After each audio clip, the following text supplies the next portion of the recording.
سلام رفقا، بالاخره دوره آنریل انجین من منتشر شد.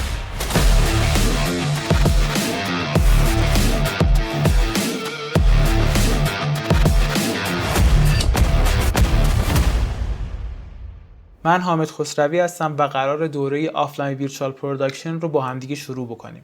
دوره من 3 بخش اصلی داره.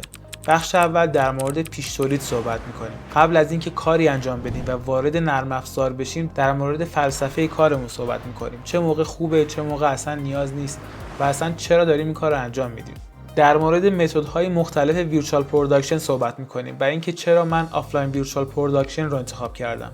آفلاین ویرچوال پروداکشن به طور خلاصه یعنی اینکه ما اول تصویربرداری پرده سبزمون رو انجام میدیم و بعد در مرحله پست پروسس پرده سبز رو حذف می‌کنیم، بک‌گراندمون رو طراحی می‌کنیم و خروجی. دلیل این انتخاب خیلی ساده است. با کمترین هزینه بتونیم بهترین خروجی رو داشته باشیم. نیازی به هیچ تجهیزات گرون قیمتی نیست و فقط با داشتن یه سیستم نسبتاً خوب میتونیم تمام این کارا رو انجام بدیم. و در آخر بخش پیش تولید در مورد هوش مصنوعی صحبت می‌کنیم. اینکه کجاها به دردمون می‌خوره، کی خوب ازش استفاده بکنیم و تو چه قسمت‌هایی بیشترین کاربرد داره. میرسیم به بخش دوم، آموزش مقدماتی آنریل انجین. یکی از اهدافم تو این دوره درک مفاهیم مهم جلوه‌های ویژه بوده. نه اینکه صرفاً یه روند کاری رو حفظ بکنید و تکرار بکنید.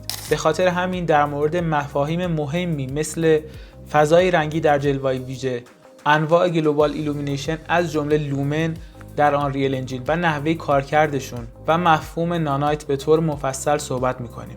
در ادامه با متریال آشنا میشیم. یه متریال خودمون میسازیم و یه متریال دانلود میکنیم و بررسیش میکنیم.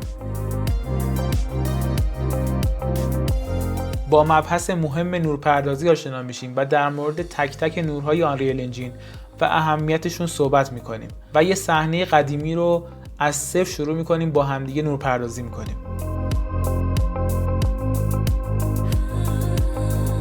و اما ساخت محیط. بهتون میگم که برای ساختن یه محیط خوب بهتره که درک مناسبی از ویرایش محیط‌های آماده داشته باشیم.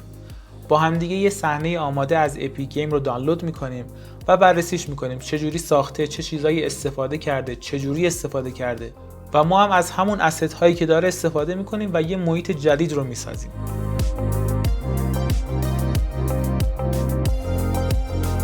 در ادامه با روش‌های مختلف وارد کردن پرده سبز به محیط آنریل انجین آشنا میشیم و در مورد تنظیمات دوربین و سکونسر صحبت میکنیم. در انتهای بخش مقدماتی با هر دو موتور رندر لومن و پستریس توی آنریل انجین آشنا میشیم.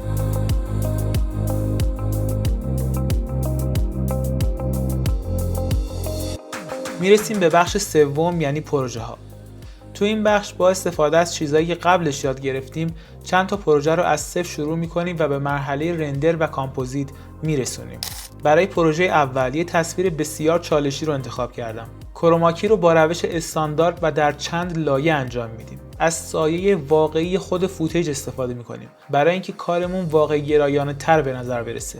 مرحله بعد میرسیم به ترکینگ دوربین. با همدیگه یاد میگیریم که چجوری حرکت دوربین رو از فوتیج استخراج بکنیم و با آسون ترین روش انتقال بدیم به آنریل انجین.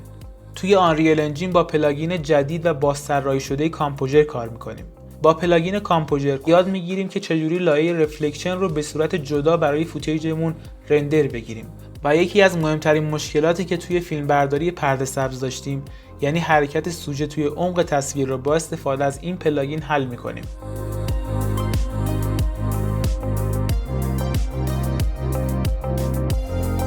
پروژه دوم یه شبیه سازیه که انگار سوژه توی یه قطار نشسته. باز هم یه کروماکی چالشی داریم و با همدیگه یاد میگیریم که چجوری جاهای حساس بدن رو کروماکی بکنیم، مثل لای انگشتا. از یه صحنه رایگان از سایت فب استفاده میکنیم. ویرایشش میکنیم و جوری که میخوایم نورپردازی رو انجام میدیم که با فوتیجمون مچ بشه. و در آخر هم با هر دو موتور رندر پستریس و لومن رندر میگیریم این پروژه رو و در افتر افکت کامپوزیت انجام میدیم.